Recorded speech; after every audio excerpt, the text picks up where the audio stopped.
Hola, buenas tardes. Encantado de saludarles de mi parte de la Asociación Club Ibérica. Agradecerles a los organizadores y patrocinadores la invitación a participar en este evento, especialmente a Santiago Guerrero, y disculparme por no poder asistir en persona. Disculparme también por el formato para realizar la presentación. Espero que vaya bien y se pueda entender y ver correctamente. La presentación que he planteado para hacer aquí aborda unas características que podemos observar en la significación de los espacios en monasterios cluniacenses. Eh, Espacios que podemos identificar con ciertas relaciones que darán lugar a estas arquitecturas específicas, entre comillas, típicamente cluniacenses. De forma indirecta también trataremos algo de iconografía que se asocia en estos espacios o se presenta en estos espacios.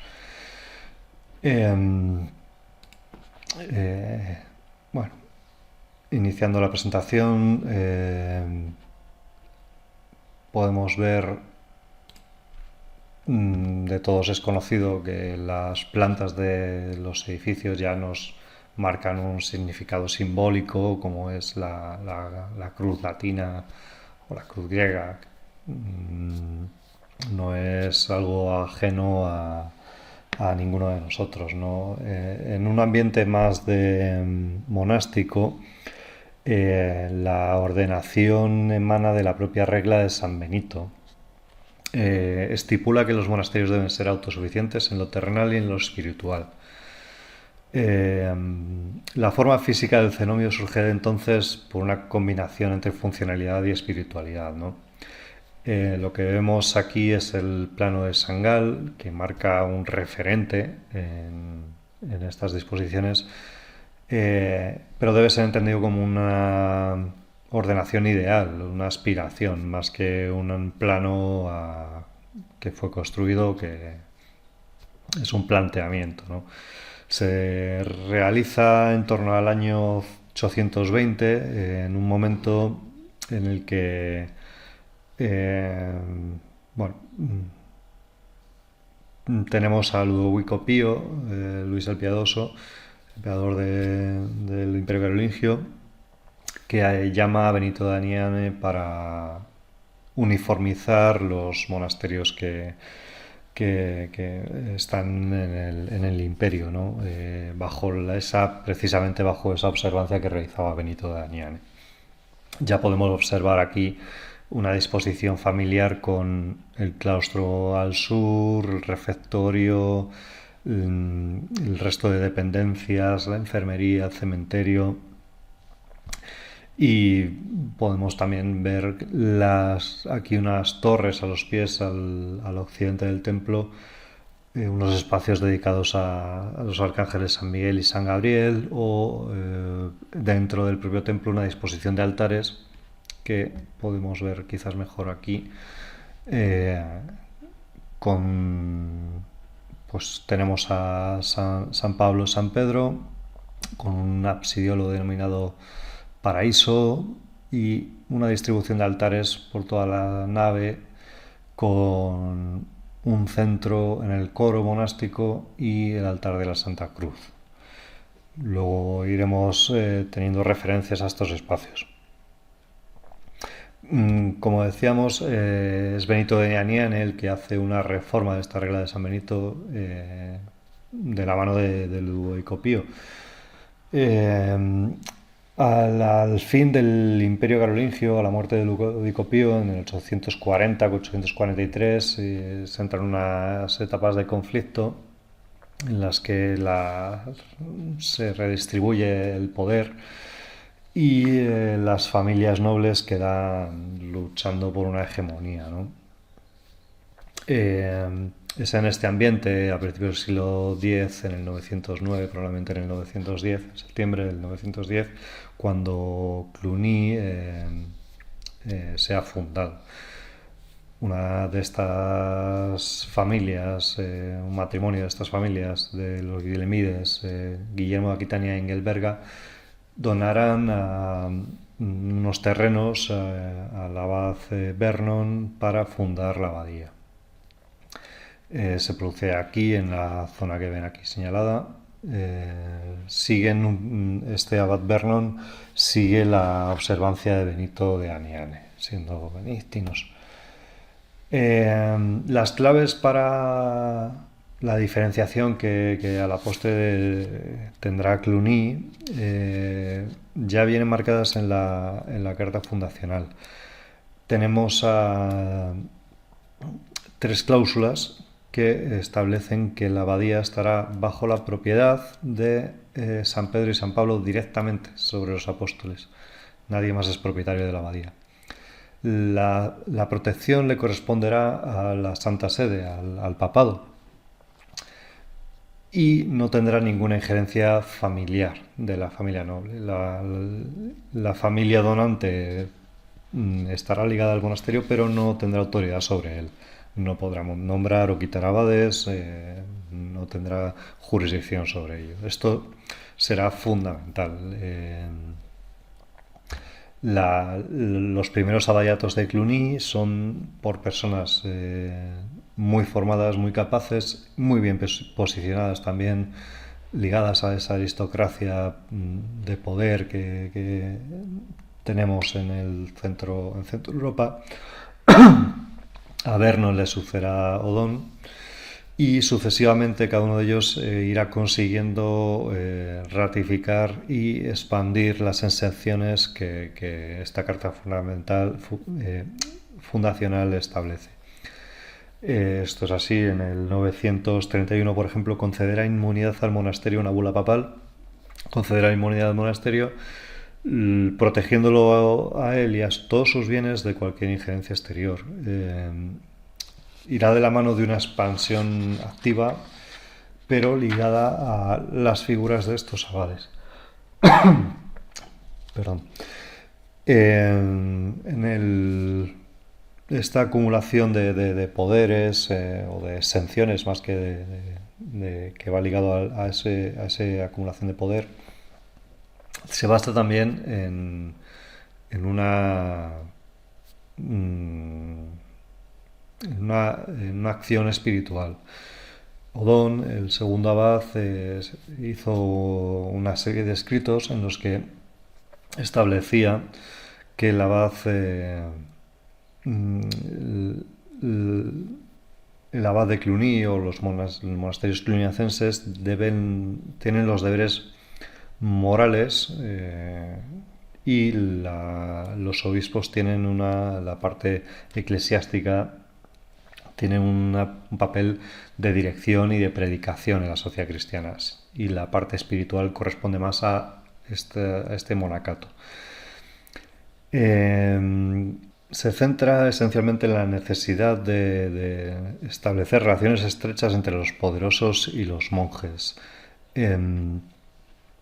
Odón asigna el deber de protección a los primeros, a los nobles, y la defensa de la Iglesia y de los pobres, que es una misión que antes correspondía al rey,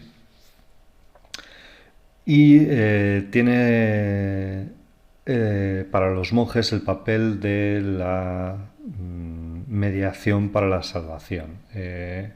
Recibirán donaciones de estos estamentos poderosos a cambio de una intercesión para la salvación de sus almas. Coloca a los monjes así en una posición dominante, una vocación de convertirse en los únicos beneficiarios de la caridad de esos poderosos, y condición también que tienen como modelos para el resto de la sociedad.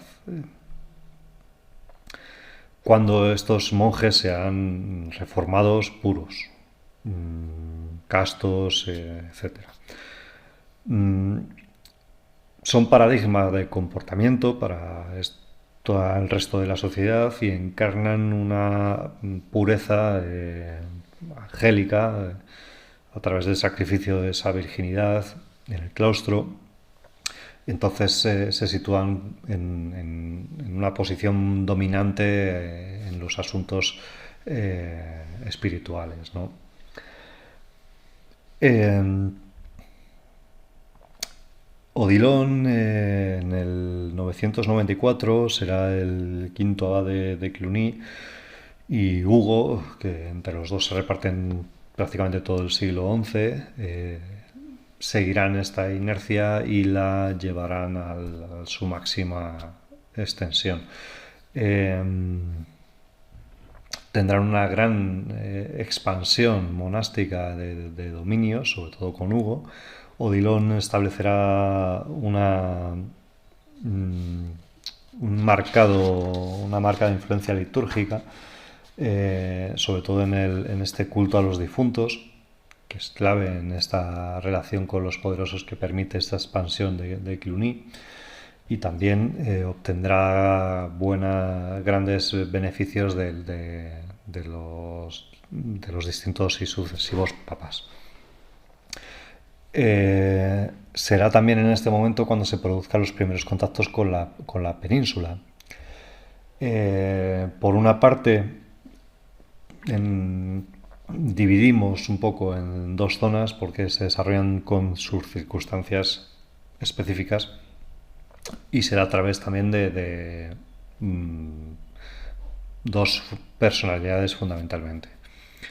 En la zona noroeste, el abad Oliva, en torno al año 1000, será abad de Ripoll, muy ligado a San Miguel de Cursá. Es muy afín a la reforma cluniacense, que ha vivido en su casa prácticamente desde su padre, como ligados a San Miguel de Cursá, y tendrá una serie de fundaciones en las que se puede trazar una influencia cluniacense. Pero, como digo, ninguno ligado administrativamente a la abadía, sino a través de la persona de Oliva. En el noroeste se produce de una forma parecida con Sancho Garcés III el Mayor hacia la década de 1020-1030, en el que él llama monjes, buscando ese prestigio del monacato cluniacense, y reformar los monasterios de sus territorios. Llamará monjes de Cluny para hacer la reforma de varios cenobios, como son San Salvador de Oña, o San Juan de la Peña, o Leire. Sancho hará una gran donación al abad Odilon, a la abadía de Cluny, que se dedicará a la atención de los pobres y a la construcción de un ciborio que cubra el altar mayor. Será así integrado también en los necrologios de la abadía, y se rezará por su alma en todas las abadías cluniacenses.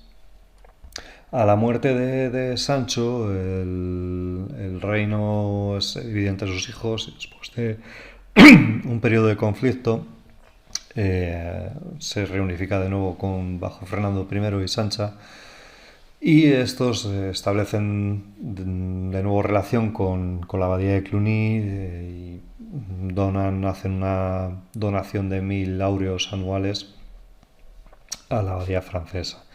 De nuevo, a la muerte de Fernando I se vuelve a dividir el reino, otro periodo de conflicto, y finalmente Alfonso VI será el que sea hegemónico y unifique de nuevo el reino.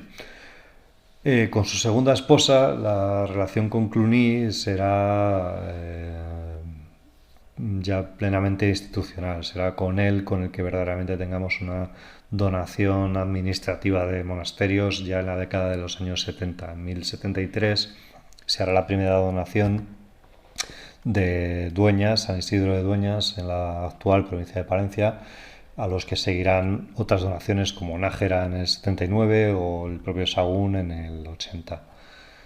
En el 78-79 se desposará con Constanza de Borgoña, como decíamos, sobrina del abad de Hugo de Cluny. Es en este momento, como decimos, cuando la institución entra fuertemente en la península, con donaciones también que se materializan en la zona de Cataluña o en la zona de Galicia. Las familias nobles asociadas a Alfonso, a la corte, cercanas a él, como son los Manu Gómez de Garrión con Pedro Ansúrez o Teresa Peláez en el monasterio de San Zoilo, donarán a su vez estos cenobios ligados a estas familias, como es el caso de San Zoilo precisamente.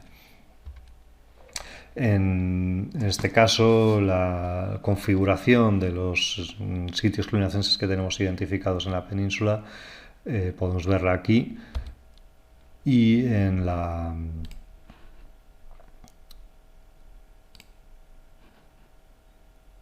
aquí en la Clunipedia podemos ver las zonas que están densamente pobladas, es que tienen también dependencias, obviamente en el corazón de Francia, de la actual Francia, es donde más abundan. Y en la zona ibérica pues tenemos identificados varios de los 20, unos 30 que pertenecían administrativamente, más los que fueron reformados, como son el monasterio de Sagún, pero que no llegó a ser integrado a ser priorato de Cluny, a ser una dependencia administrativa. Volviendo aquí en la... A ver. Aquí, retomando la disposición espacial que se pueden que estamos tratando de trazar entre estos monasterios en la península, Cluny, el desarrollo de su espacio monasterial, estableciendo paralelo con el plano de Sangal que veníamos al principio, podemos verle que este es el templo de Cluny II, consagrado en el 981, en el año en el que consiguen las reliquias de San Pedro y San Pablo y son traídas desde Roma, lo que otorgará también un núcleo de peregrinación, de importancia y prestigio a la abadía de Cluny. Sigue estos preceptos, ¿verdad? Tenemos el claustro al sur, el refectorio, la sala capitular, una sala común, una zona del templo distribuida cuerpo con artes a los pies. Bien. Aquí lo vemos mejor. Ahora, un poco... Aquí está el noviciado, aquí al norte estaría la enfermería. Bien. Y esta sería una volumetría. Todas estas planimetrías que estoy trayendo aquí no son las más actualizadas. En los últimos 20 años en las investigaciones allí se han matizado en buena parte, pero nos sirven para ubicarnos, ¿no? Esta sería como una volumetría de este templo de Cluny II. Una sección también, la ponemos también para referencia visual posterior. Y lo que después, a partir de 1088, seguirían ampliando de una forma bestial. He intentado poner una misma escala entre el plano de la derecha y el de la izquierda para que vean lo que llegan a construir con este tercer templo de Cluny desde 1088. En 1095 consagran los altares y en 1130, perdón, estaría en buena parte construida, salvo esta parte occidental, que todavía tiene unos... Mientras Cluny II cuenta con unos 60 metros, 70 metros, Cluny III alcanza los 190 prácticamente. Bien, aquí, bueno, vemos lo que es el recinto fortificado de la abadía, todo ello. y unas volumetrías en base a, que fueron realizadas por el investigador Kenneth John Conant durante el siglo XX. Aquí tendríamos la segunda iglesia de Cluny II y la tercera. Este es el recinto monasterial fortificado con un amurallado y el recinto de la población anexa que tiene. Este es un plano más actual y en color están marcadas las casas, los edificios que todavía son medievales, muchos de ellos románicos. Actualmente queda muy poquito. Esta es una simulación en volumen de lo que queda, que sería esta parte de este doble transepto, la parte sur, y la parte de los pilares, los muros, y parte de estas dos torres en occidente.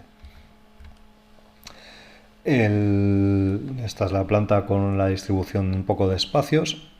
Tenemos aquí las torres occidentales con todo el Nartes y Galilea, todo el cuerpo, la nave central de la iglesia, 5 naves distribuidas, 2 transeptos, un absidiolo, toda la zona del coro y varias torres advocadas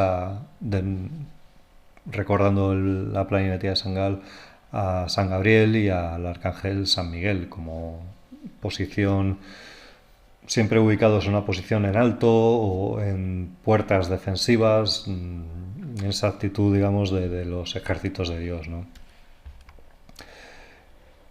Bueno, centrándonos ya en los espacios de los que les quería hablar, vamos a comentar 2 de ellos. Uno serían las iglesias marianas, asociadas a estos monasterios cluniacenses, y otros los cuerpos occidentales. Aquí les marco un poco la situación en Cluny II y en Cluny III de una iglesia advocada a la Virgen María que, como digo, esto ya es en el siglo X, principios del XI, en el que el culto mariano se verá muy impulsado por Cluny. Cobra una significación de primera relevancia, al punto que vemos que se le dedica un templo en exclusiva, con una categoría de iglesia propia.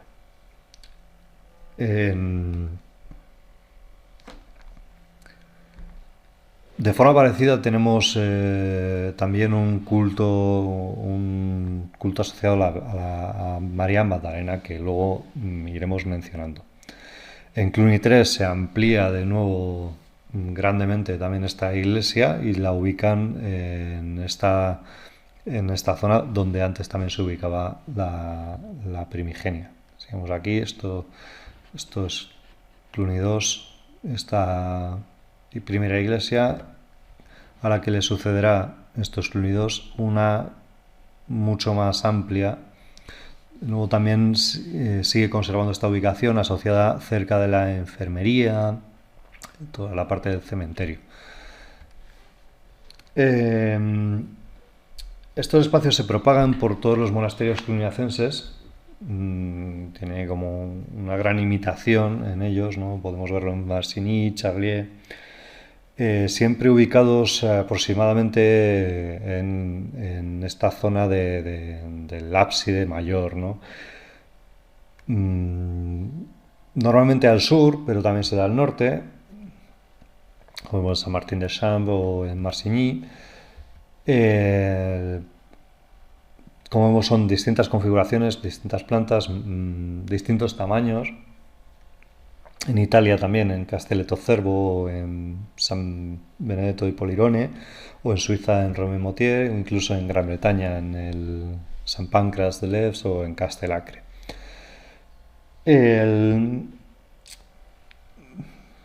Se articulan siempre asociados a la sala capitular. Podemos ver aquí que se abría a través de un portal, mayor o menor entidad, con una disposición que está marcada por una función procesional. El investigador que excavó en Cluny durante el siglo XX, Conan, lo identificó en el Liber Transmitis, un sentido litúrgico para esta disposición, el culto a los difuntos y demás. El Liber Tramitis, perdón, es una recopilación de costumbres, una guía a seguir por los monjes que se elabora bajo la Beato de Odilon entre el 1027 y 1033. Se copia y se distribuye por los monasterios que van a ser reformados. Por un lado reúne las prescripciones litúrgicas y por otro es un tratado también sobre los deberes del abad y los oficios del monasterio. Es una dimensión esencialmente litúrgica, es el camino de la regla, ¿no?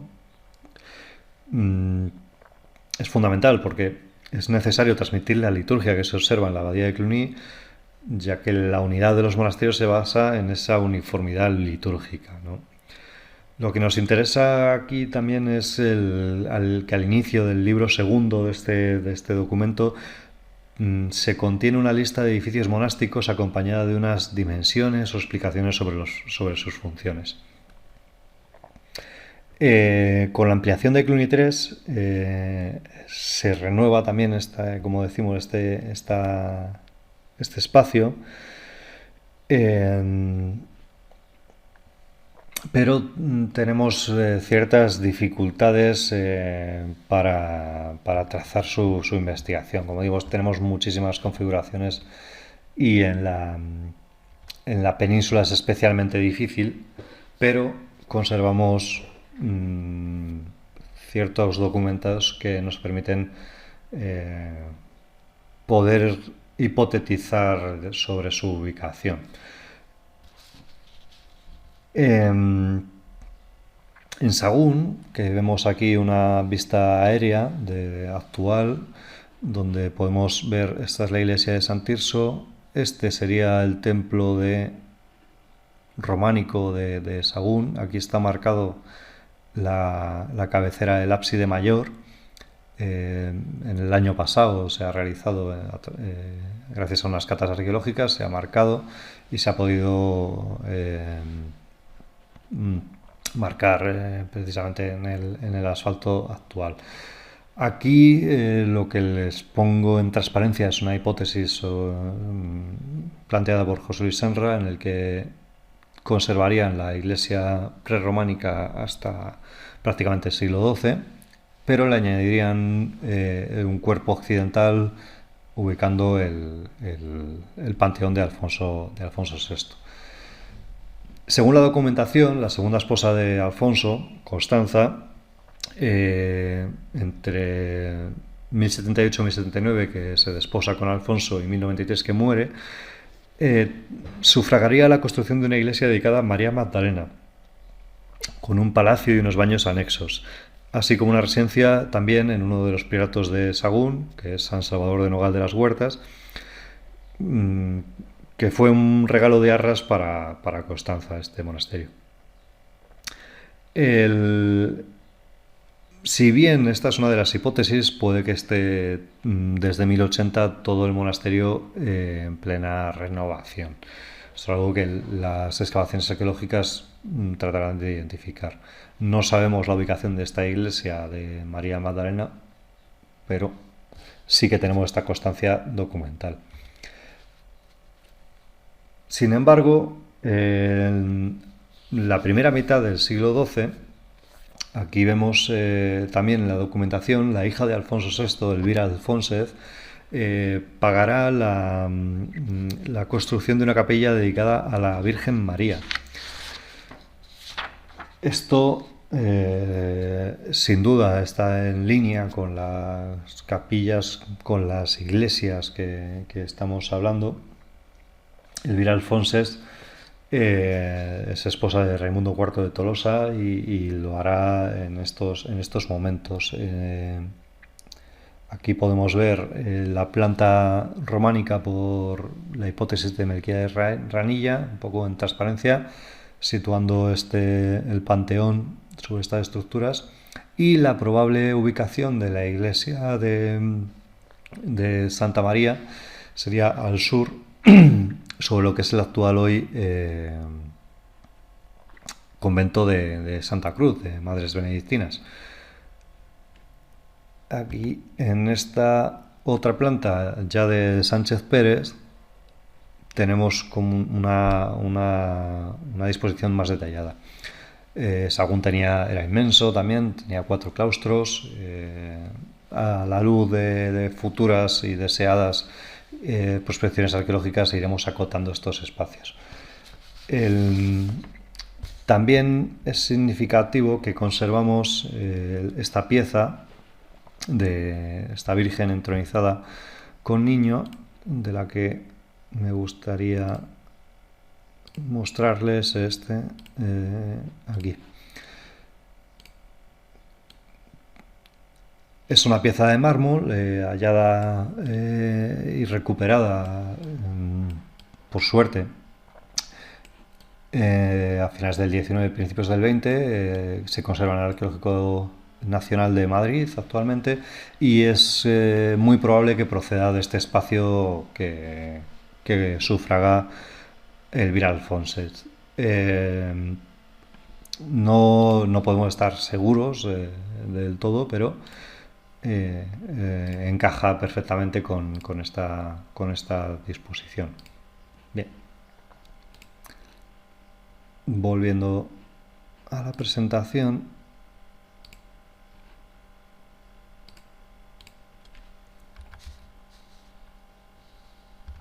vamos a ver. Tenemos también otro ejemplo documental en el monasterio de San Zoilo, en el que el priorato, a través de un testamento de finales del siglo XV, tenemos una disposición de altares que nos habla de un espacio dedicado a la Virgen María, precisamente también cercano a los ábsides y a la sala del capítulo. Esta hipótesis es de José Luis Senra. En base a esta descripción, aquí tendríamos la sala capitular y por aquí tendríamos un espacio dedicado a la Virgen María. También no ha habido prospección arqueológica. Veremos si en futuro, si se realiza, se puede confirmar o desechar. Pero, ¿qué función tenía esta iglesia dedicada a la Virgen María? De nuevo, acudiendo al Liber Tramitis, vemos que la iglesia mariana cluniacense era una estación súper importante en las procesiones dominicales y en grandes fiestas del año litúrgico. En Navidad, en la purificación de la Virgen, en la Asunción, había una procesión que tenía lugar con iconos de la Virgen y de Cristo. También en la Natividad de María, etc. En definitiva, en solemnidades más importantes. El simbolismo mariano era muy fuerte en el mundo cluniacense, donde la Madre del Salvador era también, y sobre todo, la madre de la misericordia. Ahí esa ubicación cercana a la enfermería también. El investigador Fulton propone una lectura simbólica de la procesión de la Asunción. Esta iglesia mariana habría de recordar a la casa de la Virgen. El claustro sería el foro, el núcleo de la ciudad terrenal. El atrio, esta parte de aquí, sería la tumba, y la iglesia abacial haría las veces de cielo, ese paraíso, ¿no? Que recibirá a María. En ciertas condiciones, esta iglesia de María acoge a los monjes enfermos que desean asistir al oficio y a la misa. El Viernes Santo también alberga el oficio de la tercia. También es, junto con el altar matutino de la iglesia abacial principal y con la sala capitular, uno de los principales lugares donde se celebra la memoria de los difuntos por las mañanas.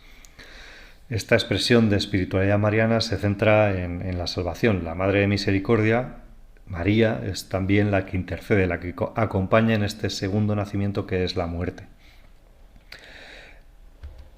El espacio heredero, ya dentro de Cluny 3, tenemos otro documento, testimonio, que nos habla de las funciones más descriptivas de este espacio, con la muerte precisamente de Hugo de Semur en 1109. En esta descripción tenemos también esa ligazón íntima con el cuidado de los enfermos. Cuando Hugo entró en agonía, se hizo llevar a la iglesia de María para yacer allí y esperar la muerte. La iglesia se presenta a la vez como tránsito y como símbolo de la Virgen María, la mediadora, y es una adoración privilegiada. Descansa así Hugo en la iglesia de María como en el seno materno. La frase literal es quasi dormiret in matris gremio. A esta tranquila intimidad del moribundo corresponde también la intimidad del convento. En cuanto muere San Hugo, tras la señal dada según un ritual, los monjes van desordenados hacia la capilla de Santa María. Expresan violentamente su dolor, derraman lágrimas, se golpean el pecho y gritan, ¿no? Nos dice así el texto que se realiza.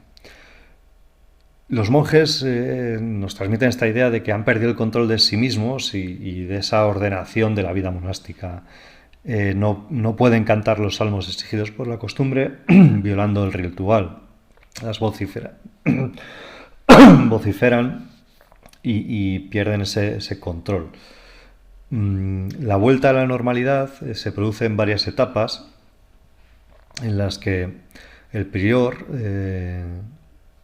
la normalidad a la norma monástica, el prior suplica a los monjes que abandonen el cuerpo inane del abad, rompiendo con el difunto, ¿no? Una ruptura en esta intimidad de la iglesia mariana, con la intimidad de este grupo desorganizado y la intimidad de cada individuo también. Es el primer momento de vuelta a la vida regular, o el preliminar más bien, la ruptura con el desorden. Les invita a llevar al cuerpo a la sala capitular, que se sitúa aquí, donde será velado dignamente.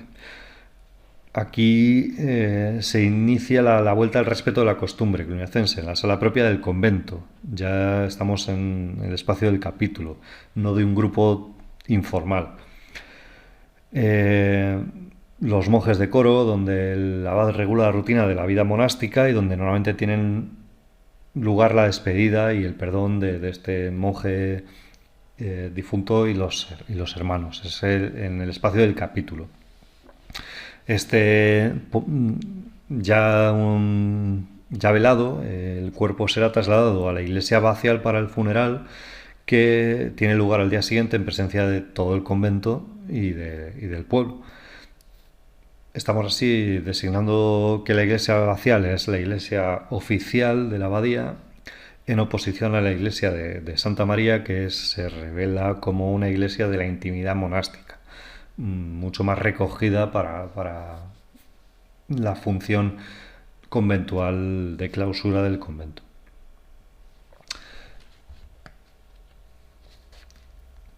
Aquí vemos una representación de la comunicación que tenían la iglesia abacial principal con el claustro y la dependencia del capítulo y la propia iglesia de Santa María. A través del transepto mayor y el claustro por la sala del capítulo, y a través entre los dos transeptos directamente al coro, al corazón de la iglesia, y la enfermería. Por otra parte, los cuerpos occidentales, el otro espacio que queremos señalar aquí, también lo tenemos ubicado en este plano de Cluny 2, es herencia de una tradición carolingia en el que se dispone ahí el Nartes. Aquí lo tenemos ubicado Galilea Nartes en Cluny 2 y en la ampliación con Cluny 3, realizado ya hacia 1200, finalizado. En la península, bueno, esta es la parte de Cluny 2, marcando los volúmenes que ocupaba este macizo occidental a los pies de la iglesia, que seguirá, les pongo esta imagen porque seguirá un poco estos trazados lo que podamos identificar en la península. Es el caso de San Vicente de Cardona, donde visualmente quizá mejor podamos ver esta disposición espacial. Como hemos mencionado antes, es una promoción de hacia 1030 del abad Oliva y del conde de Vermont, en la que tenemos una disposición tal que así. Esta es una sección en la que vemos la parte del presbiterio, el crucero, el cimborrio, la cripta, y en la zona del occidente, a los pies, vemos un espacio de atrio, nártex y una tribuna superior. Aquí tenemos unas imágenes. Esta es la vista desde el altar. Aquí es el acceso, la tribuna. Esta es la imagen desde la tribuna hacia el presbiterio, con la entrada a la cripta. Y esta es la parte de este nártex que tenemos aquí, y recientemente restaurado en 2017 apenas, con las magníficas pinturas repuestas en su ubicación original. Estos cuerpos occidentales podemos verlos asociados no solo a templos monásticos, se expanden también en otros centros, como es la Catedral de Jaca, en el que también tenemos un espacio parecido, con una capilla también en alto, Santa Juliana, o si no recuerdo mal. Y siempre también, normalmente, en los espacios monásticos asociados a espacios de enterramiento, como pues el caso de San Isidoro o el que antes veíamos de Sagún. Una renovación por todo el norte peninsular a finales del siglo XI y principios del XII.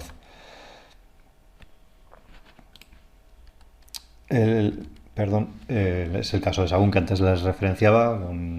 Aquí él tiene la imagen del panteón renovado recientemente y actualmente en el monasterio de Santa Cruz de Madres Benedictinas de Sagún, o la lauda de Alfonso Pérez, que procede de este panteón real a los pies del templo y que podemos ver en el Arqueológico Nacional también, junto a la Virgen que antes veíamos.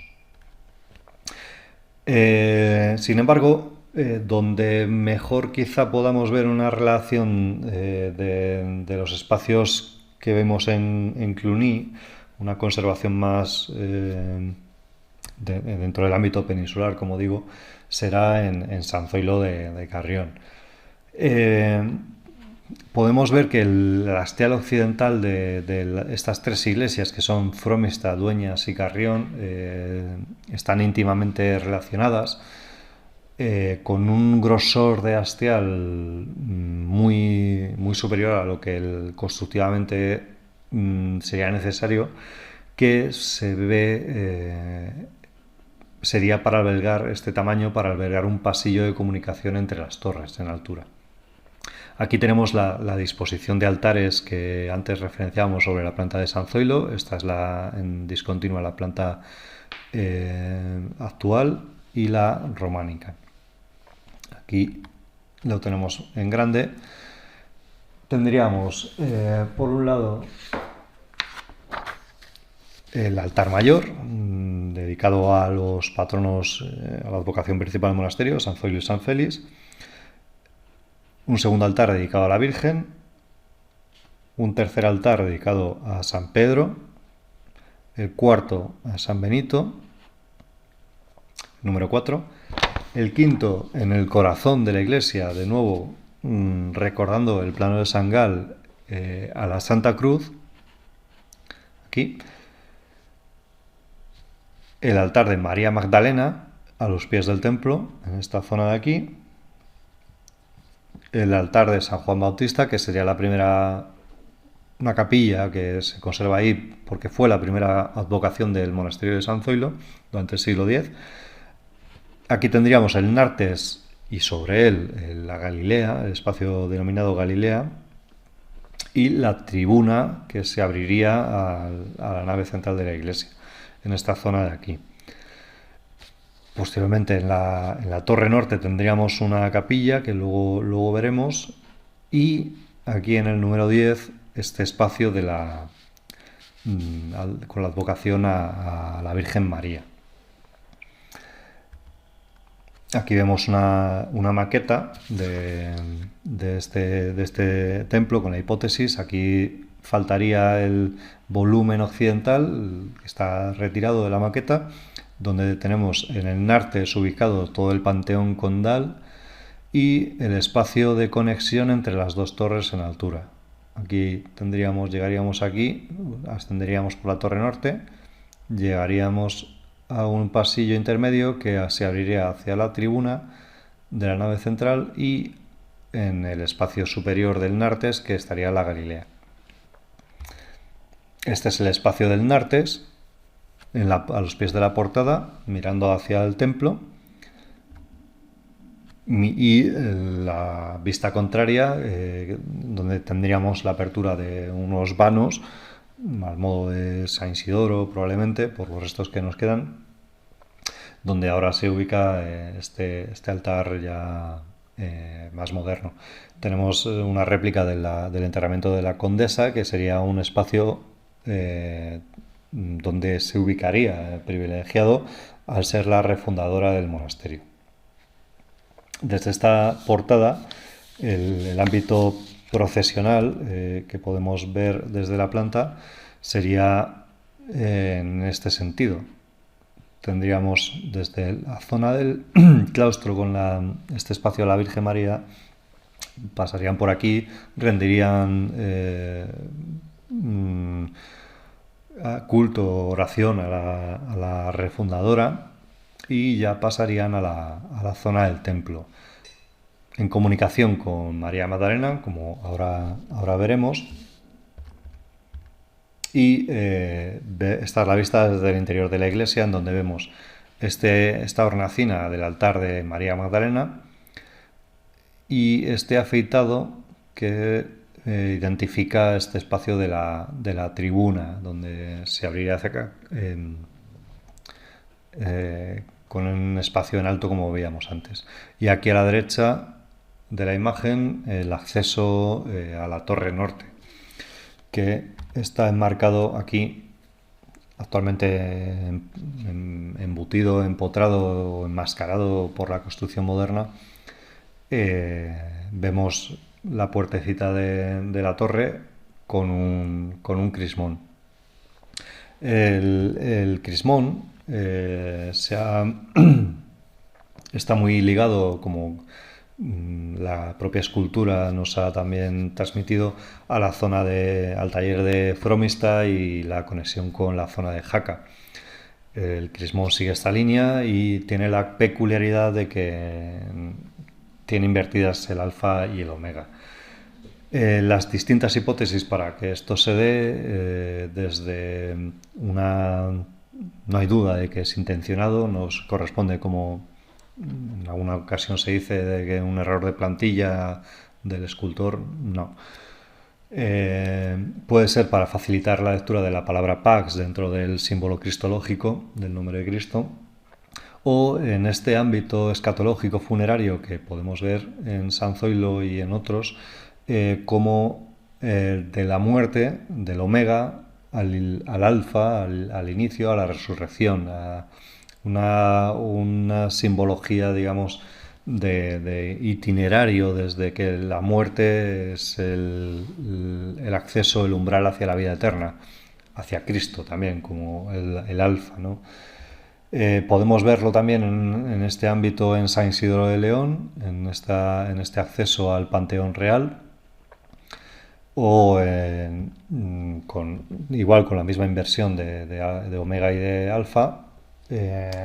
Sin embargo, no podemos ser categóricos con con esta interpretación, pues en Santiago de Compostela, en la Puerta de Planterías, tenemos también la inversión de Omega y de Alfa, o en Santa Cruz de las Herós, ligado, monasterio femenino ligado a San Juan de la Peña, está en la portada occidental, o por supuesto no podía faltar en Estella, en San Pedro de la Rúa. La interpretación, no podemos ser categóricos, y en unos casos podría significar una forma, como decimos en este ambiente escatológico de San Zoilo, de San Isidoro, pero no en otros. Lo vemos también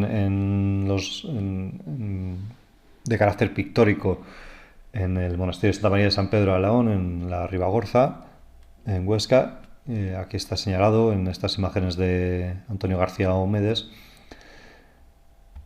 Y también en monetaria, en la ceca de Alfonso VI, en estas monedas de Alfonso VI, en la ceca de León, tenemos el omega y el alfa invertidos. No así, curiosamente, en las que acuñan en Toledo, que tienen el alfa y el omega en el sentido habitual. Esta inversión no es exclusiva de este ámbito temporal, pues también lo podemos ver en la tumba de Severus en los museos vaticanos de hacia el siglo IV, o posteriormente en otro sustrato, como es este documento de Alfonso IX del año 1226, que está confirmando la donación del monasterio de Sobrado del Casal de Fente, en el que aquí vemos este crismón con esta inversión de omega y alfa. Definitiva. Volviendo al recorrido que hacemos a lo largo de la estructura del hastial occidental del monasterio de San Zoilo, donde hemos conservado esta arquitectura. Aquí esta sería una imagen del pasillo de conexión. Vamos a verlo ahora en un modelado 3D, que nos comunicaría entre esta torre norte, daba acceso a la tribuna y a la Galilea, y por último a la torre sur. Si seguimos ascendiendo sin hacer por ese pasillo, por el usillo por el que venimos, llegaríamos a la capilla de San Miguel. Es la hipótesis en línea con la que hemos visto ya también en San Gal o en Cluny, esta advocación a los arcángeles San Miguel y San Gabriel. Aquí lo recordamos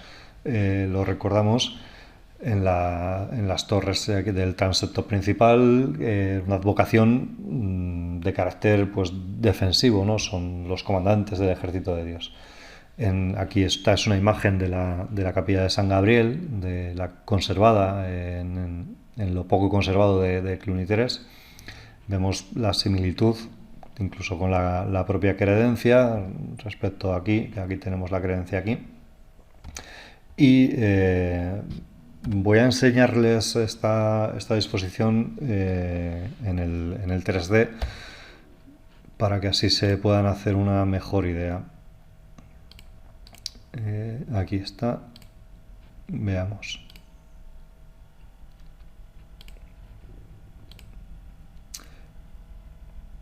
Bien. Este modelado 3D, aquí estamos viendo el exterior de esta torre norte, que se conserva íntegra del templo románico, desde aquí hasta aquí.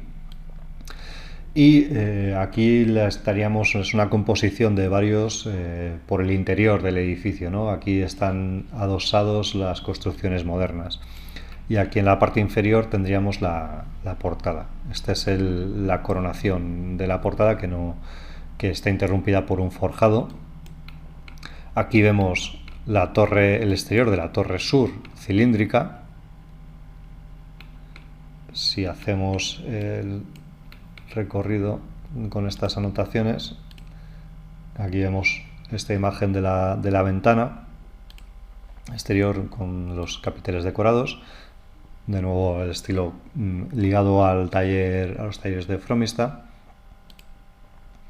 Aquí la portada conserva policromías ya posteriores. Aquí en esta segunda planta tendríamos un acceso a cubiertas Ahora veremos por dentro. La torre sur de nuevo. El pasillo de comunicación desde el husillo a la torre sur, hoy interrumpido por el pasillo del coro moderno. Aquí a la izquierda tendríamos un acceso a la tribuna y a la derecha, estamos en orientación sur, a la derecha tendríamos la Galilea propiamente dicha. Si seguimos ascendiendo, la capilla de San Miguel que referenciábamos, vista desde el ábside, y un nuevo pasillo de comunicación con un segundo husillo. Ven, es una arquitectura compleja que accederíamos a la zona alta de esta capilla.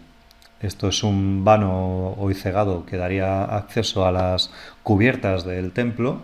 A la espalda tendríamos otro acceso similar aquí a la derecha para las cubiertas del macizo occidental. Y un último espacio, aquí ven una imagen que se accede por aquí, que sería no tiene una pequeña ventana como ven en la imagen. Esta terminación, digamos, este remate, la hipótesis es que pueda haber servido como un espacio de recogimiento, un eremitorio dentro de todo el ámbito monástico. En fin, en esta compleja disposición del hastial occidental responde a una simbología que vamos a ver en la planta que antes les mostraba.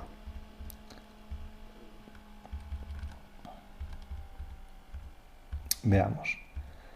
Aquí, una vez ya que tienen, digamos, la imagen, que es lo que pretendía, aquí los monjes, sobre todo en la celebración de Pascua y de Resurrección, tendrían una representación simbólica usando el espacio arquitectónico fuertísimo. Los monjes simbolizarían con los apóstoles, con los seguidores de Cristo, y recorrerían el ámbito de la torre, accediendo desde la torre norte, ascenderían y simbolizarían así estos momentos de la resurrección de Cristo. En las Escrituras podemos ver en los Evangelios cómo Cristo les emplaza a encontrarse con ellos, a que les dice que va a resucitar, y los apóstoles no le creen. Y les dice que en Galilea les encontrará. Aquí creo que ponía... esto es. Después resucitaré e iré delante de vosotros a Galilea. Según el Evangelio de San Mateo, tenemos literalmente, ¿no? ¿Qué es lo que están realizando los monjes? Esta significación, esta ascensión. Galilea también es una zona elevada. Tenemos, por un lado, la ascensión física, simbolizando a este espacio, el acceso aquí a esta doble vertiente, por un lado a la Galilea y por otro a la tribuna central, desde la que se ponen en comunicación con María Magdalena, tanto desde esta tribuna como desde el vano principal.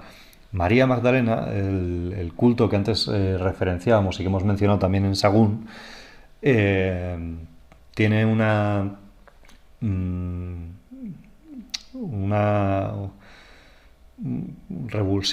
una nueva promoción, por así decirlo, de su culto en el ámbito cluniacense. Los abades de Cluny lo potencian fuertísimamente. Y María Magdalena, las tres Marías son las primeras que visitan el templo, el sepulcro vacío. María Magdalena es Hugo de Semur la intitula como la apóstol de los apóstoles. Entonces estamos viendo cómo en este espacio arquitectónico los apóstoles están significando desde esta comunicación de espacios al altar de María Magdalena la buena nueva que María Magdalena les da, que ellos siguen sin creer. Y una vez que llegan a Galilea, en esta zona de aquí, ya sí se convencen después de los eventos de la resurrección y la duda de Santo Tomás y demás. Ya pueden descender con esta buena nueva y ya creyendo en la resurrección de Cristo por la torre sur, la torre cilíndrica, y difundir la palabra del Señor. Toda esta simbología de espacios que hemos recorrido, que actualmente está enmascarada dentro del conjunto moderno, en la península conservado así no se ha dado, como veíamos antes. En Dueñas ha desaparecido, en Sagún también, en Formista también. Quedan ubicaciones similares, y en el territorio francés sí que se ha conservado más. En definitiva, es de profunda carga simbólica, una arquitectura al servicio de esta liturgia, que, bueno, no lo he mencionado, los 3Ds lo pueden ver todos a través de este código QR, o en nuestras redes sociales también. Y lo que aquí les he transmitido es básicamente adaptado estas dos investigaciones, las de